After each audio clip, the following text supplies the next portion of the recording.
Hello，大家好啊！今日咧，我哋就拍多次呢個 Townhouse 19嘅 Display Suite 啦。咁呢一個樓盤咧，位置就喺 Lindfield 啦，係一個3層嘅 Townhouse 項目嚟嘅。total 有40幾間。而家我哋呢一間就攞嚟做 display 嘅。好快脆咁影俾大家睇啦。嗱，咁頭先我哋喺門口行入嚟啦，咁呢度就係個廳，咁同埋就係嗰個露台。咁你見到啦，無遮擋噶啦，基本上咁同埋privacy 嚟講咧，亦都係算係偏高嘅。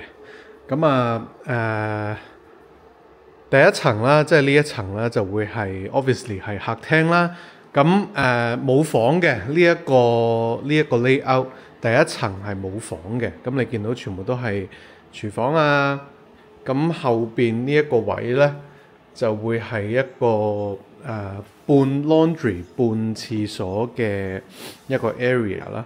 唔好理啲雜物啦，因為我哋擺住喺度啫。咁 laundry 呢，其實就喺呢一個櫃後邊嘅。OK。咁下邊就會係擺洗衣機啦。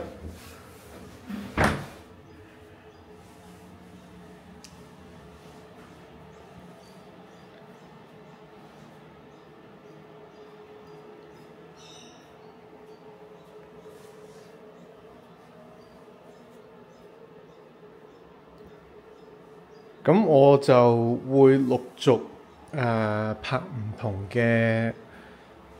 嘅layout 俾大家睇，因為呢個樓盤唔係淨係得呢個 layout 嘅。咁我哋而家去2樓。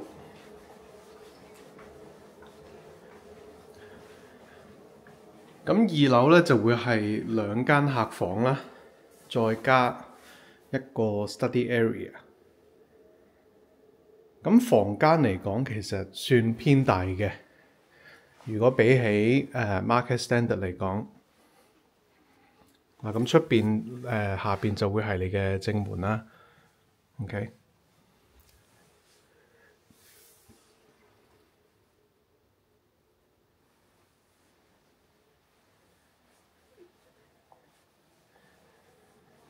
一系列嘅入牆櫃啦，咁中間會有個客廁喺度嘅。咁你見嗰個廁所其實都幾靚嘅，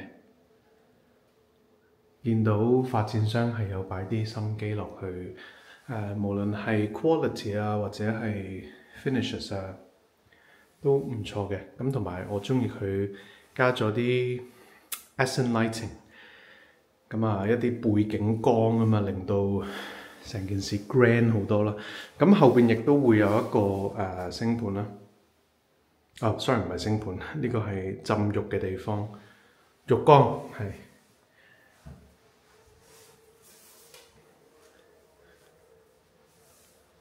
咁呢度會有個 study area 嘅，隔離就係另外一間客房。咁你見陽光亦都係非常充足啦。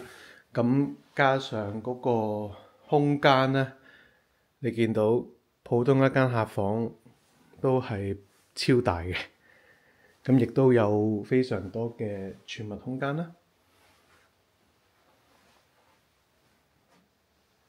咁房間咧，正常market standard 都可能係3x3啊，或者係3.0x3.0咁樣，但係呢度都起碼都4㗎啦，差唔多。咁所以係非常之龐大嘅，即係如果話客房嘅size 嚟講係非常之大嘅。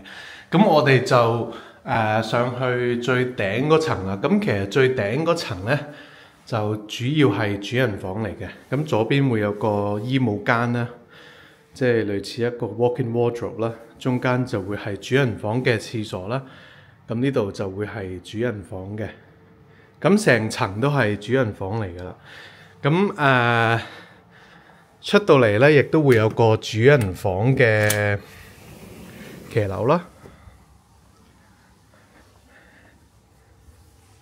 咁私隱度亦都係非常之大嘅，加上嗰個景觀啦，你見到亦都係無遮擋嘅。咁啊，亦都唔需要話未來會唔會有樓遮到，因為基本上冇可能噶啦。Lindfield 係一個低密度嘅地方，同埋加上即係附近周圍 Council 其實係限制咗唔可以起高過幾多層噶嘛。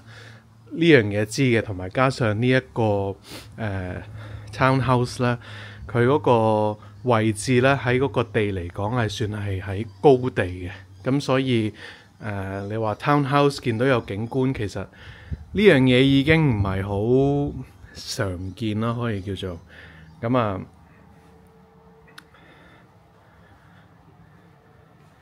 影埋個主人房嘅廁所俾大家睇，咁你見到其實面積亦都係比較可觀啦，亦都唔會話細到冇朋友咁樣，咁其實 OK 嘅，我覺得即係完全係唔會話浪費任何空間，亦都同一時間唔會霸佔咗主人房應有嘅空間咯。咁你見到呢度係衣帽間啦，咁你見到係夠晒你擺㗎啦，已經。就算你非常中意 shopping 啊 whatever， 其實夠晒位擺㗎啦。咁然後如果更加唔夠位嘅，咁呢度咪砌個組合櫃咯，砌個 walk-in wardrobe 咯。咁前面呢塊草地就係俾呢度嘅住戶一個私人嘅花園仔咁樣啦。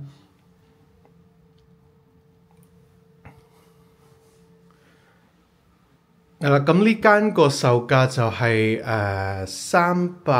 以我所記得係306萬。咁sorry，呢度仲有個天窗，咁更加好嘅採光啦，令到間屋係光猛啲啦。